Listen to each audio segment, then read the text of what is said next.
Halo rekan-rekan, ketemu lagi dengan saya Dr. Nanang. Kali ini kita akan membahas produk penurun berat badan.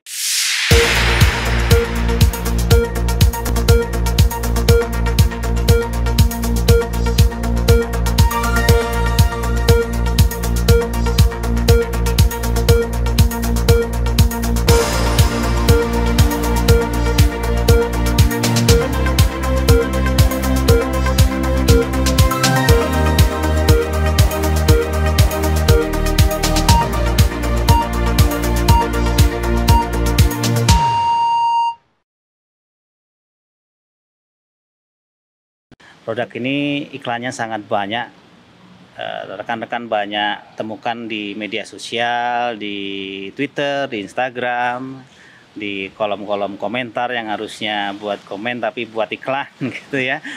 Nah, nanti kita akan membahas tentang berat badan,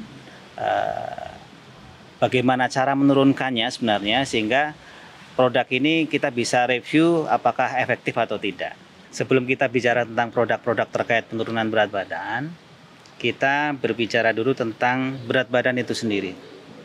Sebenarnya berat badan kita atau gemuk atau tidaknya seseorang itu ditentukan oleh sekitar 25% itu faktor genetik.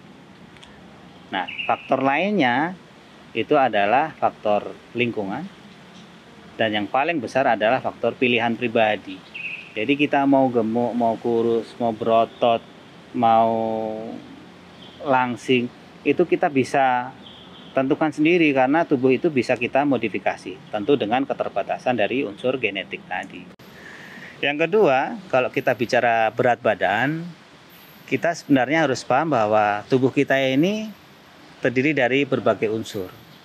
Kalau terkait berat badan, kita bicara tentang prosentase lemak dan non-lemak. Non-lemak ini ada otot, ada tulang, ada organ dalam, dan ada juga cairan.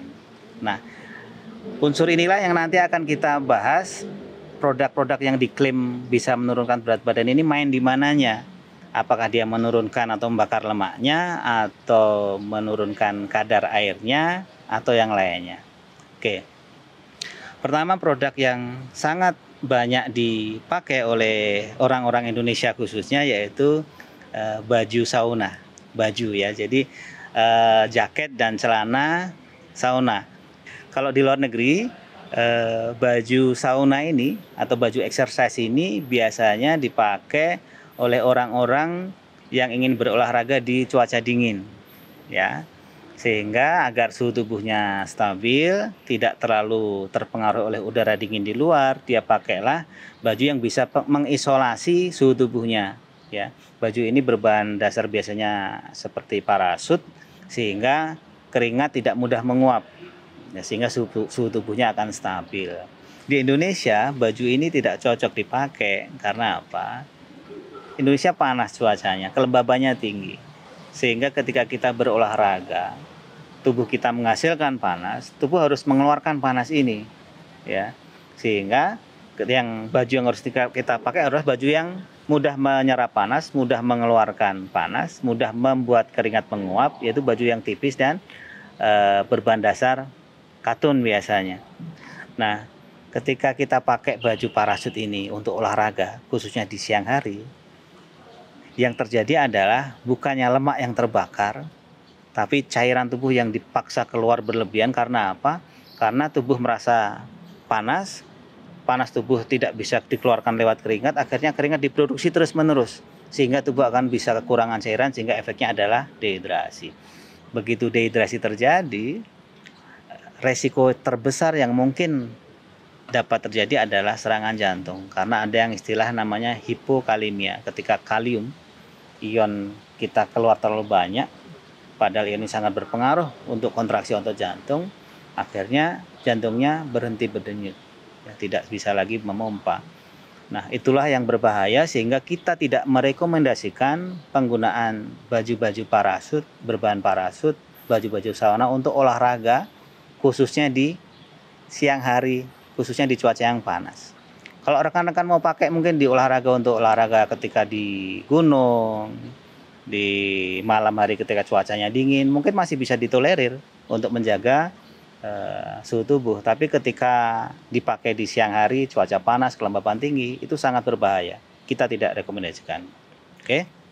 Produk yang kedua adalah alat sauna. Alat ini bekerja dengan mekanisme yang sama. Jadi karena suhu yang panas, tubuh akan terpicu untuk mengeluarkan keringat, sehingga karena keringat yang diproduksi cukup banyak, berat badan akan turun. Alat ini bisa menurunkan berat badan, tapi yang diturunkan adalah cairannya. Lemaknya masih di situ-situ aja, nggak kemana-mana dia.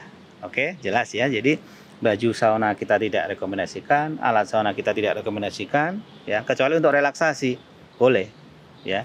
Jadi semula alat-alat sauna ini adalah dipakai untuk relaksasi. Ketika kita capek, kita pengen pemulihan, pengen santai, kita sauna. Agar apa? Agar tubuh rileks, otot rileks. Itu boleh, tapi bukan dalam rangka untuk menurunkan berat badan. Kemudian yang terakhir, yang tidak kalah penting, yaitu obat untuk menurunkan berat badan. Di dunia medis, obat terkait penurunan berat badan ini yang pernah disetujui oleh lembaga kesehatan hanya ada dua, yaitu satu obat untuk menekan nafsu makan, yang kedua obat untuk mencegah penyerapan lemak di saluran pencernaan. Hanya dua itu, lainnya tidak ada. Jadi ketika ada klaim bahwa ini adalah obat untuk menurunkan berat badan, hampir dipastikan itu tidak benar.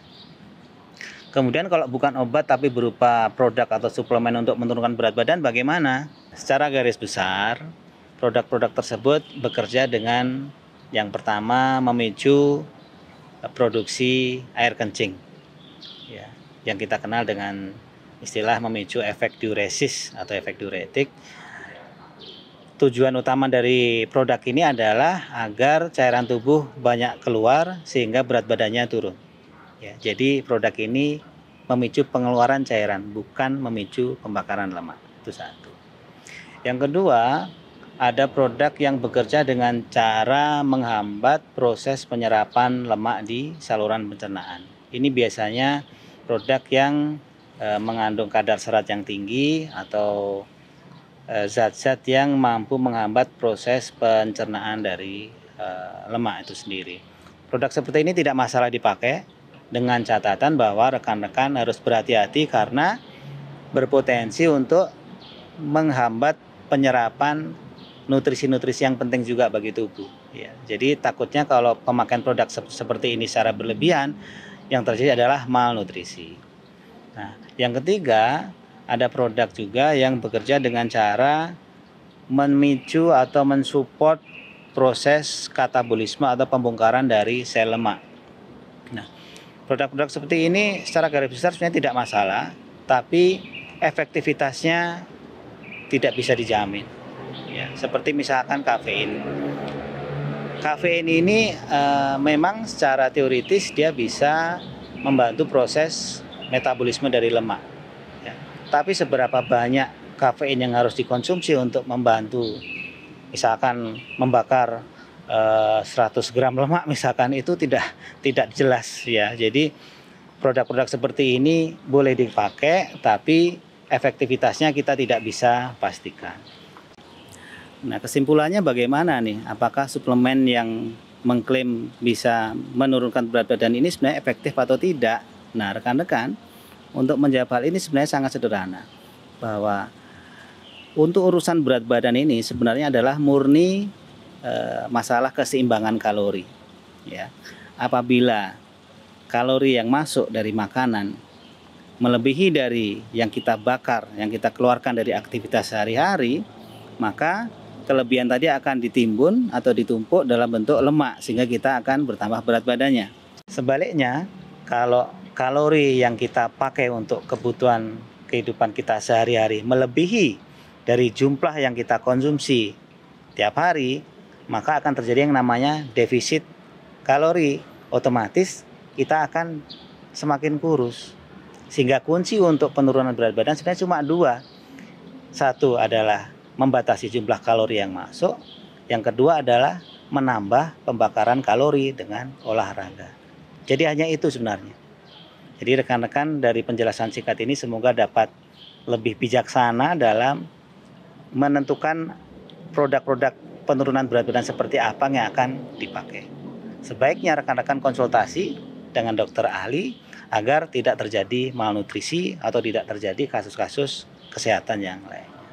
Demikian dari saya, semoga bermanfaat. Sampai berjumpa lagi.